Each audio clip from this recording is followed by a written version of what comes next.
তারা তো বাংলা স্থান বানাতে চায়, বাংলা স্থান, হিন্দুস্তান, পাকিস্তান। যে জামাতের ছেলেরা পাশ করলে পরে লাহোরে মিষ্টি খায়, 30-32% ভোট আসবে না সেন্টারে, যারা আগে আসতো। এদেরকে জামাত তৈরি করছে, কালো শক্তি তৈরি করছে এদেরকে এই কাজগুলো করানোর জন্য। এটা একদিনে তৈরি হয় নাই, তারা দীর্ঘদিনে তারা তৈরি হয়েছে। এরা যদি ভোট পায়, নিজেরা দাঁড়ায় কি মার্কা, শাপলা মার্কাই ওদেরকে দেওয়া হোক, শাপলা মার্কায় যারা যদি 3000 ভোট পায় সেই দিন যাতে এরা বড় কথা বলে। শাপলা দিয়েছে একটা কলি, একটু ফুটিয়ে দিলে কি হতো? হ্যাঁ, এরা তো ফুটে না, এর তো ফুটবে তো বয়স হইলে পরে, এদের তো ওই ফুটার বয়স হয় নাই তো, কাজে কলি দিছে। নির্বাচন কমিশন তো এটা বুঝে শুনিয়ে দিছে যে তোরা এখনো কলি রয়ে গেছস, এখনো তোরা ফুটস নাই।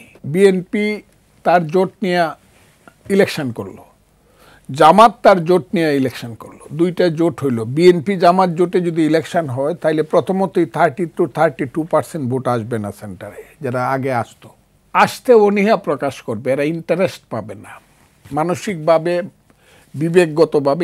কি ভোট দেওয়া, এটা তো দেখা যায় জামাত আর বিএনপির ভোটাভুটি। যে কথাটা 14 সনে, 18 সনে, 24 সনে মানুষ বলছে, আর এই ভোটটা তো শুধু আওয়ামী লীগের ভোট, জাতীয় পার্টিকে এমনি আনছে, ঠিক তেমনি এই প্রশ্নটা কিন্তু আসবে।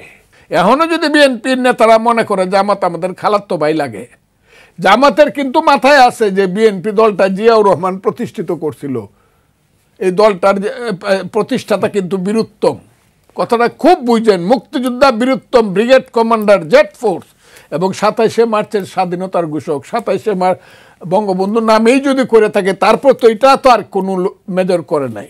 বাংলাদেশের প্রথম ইমিউনিটি বুস্টার সমৃদ্ধ ফ্যান্টাস্টিক হ্যাপি এনার্জি বিস্কিট। কাজেই জামাত এটাকে হিসাব করে যে বিএনপি সামনে থাকলে ওরা যেটা করতে চায়, এটাকে ইস্ট পাকিস্তান বানাইতে চায়। পাকিস্তানের পররাষ্ট্রমন্ত্রী আসলেই পরে জামাত মনে করে আমাদের বড় চাচা বাড়িতে আসছে দীর্ঘদিন পরে। আটটা আমি কইলাম না, যে জামাতের ছেলেরা পাশ করলে পরে লাহোরে মিষ্টি খায় বা ইসলামাবাদে মিষ্টি খায়, ডাকসুতে পাশ করলে পরে লস্করে তৈবা বলে 5ই আগস্ট ঘটাইছি আমরা 71-এর প্রতিশোধ হিসাবে, আপনি সেই দলটাকে এত চাচাতো ভাই আর খালাতো ভাই ভাই ভাই যদি রাজনীতি করেন, আমি জানি না কি হবে দেশে। তবে এটা যে বাংলা সাব অর্ডিনেট বাংলাদেশ থাকবে, তারা তো বাংলা স্থান বানাতে চায়, বাংলা স্থান, হিন্দুস্তান, পাকিস্তান, এর বেশি তো তারা বিশ্বাস করে না। আপনি তাদের বিশ্বাসটাকে কেমনে করবেন? যারা আফগানিস্তান যায় দেখবার লাগি যে আফগানিস্তানের শাসন ব্যবস্থা কেমন, এই দেশে আওয়ামী লীগ ইলেকশনে আসতে পারবে না।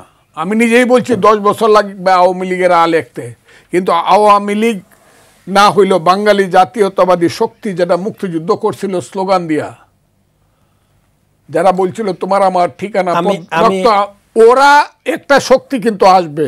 আমি মাহবুব ভাইয়ের কথা বলে গেলাম, আসবে, আন্তর্জাতিক চাপে আসুক আর স্বতন্ত্র ইলেকশন করুক, ওরা আসবে। একবার যদি খালি কিছু লোক খালি দাঁড়ায় বলে আমরা মুক্তিযোদ্ধার নামে ইলেকশন করব, আমরা মুক্তিযোদ্ধা, তাহলে স্বতন্ত্র দাঁড়ালেও জামাতের যে ক্যান্ডিডেটটা দাঁড়াবে তার চেয়ে বেশি ভোট পাবে, আমি বলে দিলাম, এবং তাদের চেয়ে বেশি পার্লামেন্ট সিট পাবে। যদি সাহস করে মুক্তিযোদ্ধারা প্রত্যেক সিটে একজন করে দাঁড়াইতে পারে এবং ফেয়ার ভোট হয়, ইউনূস সাহেব যদি তাদের ভোটটা লুট না করে, তাদেরকে জেলখানায় না নেয়, নির্বাচন কমিশন যদি ভোট দেওয়ার সুযোগ দেয় মুক্তিযুদ্ধের পক্ষের লোককে, স্বতন্ত্র দাঁড়ালেও জামাতের লোকের চেয়ে বেশি ভোট। ধন্যবাদ আপনাকে মাহবুব।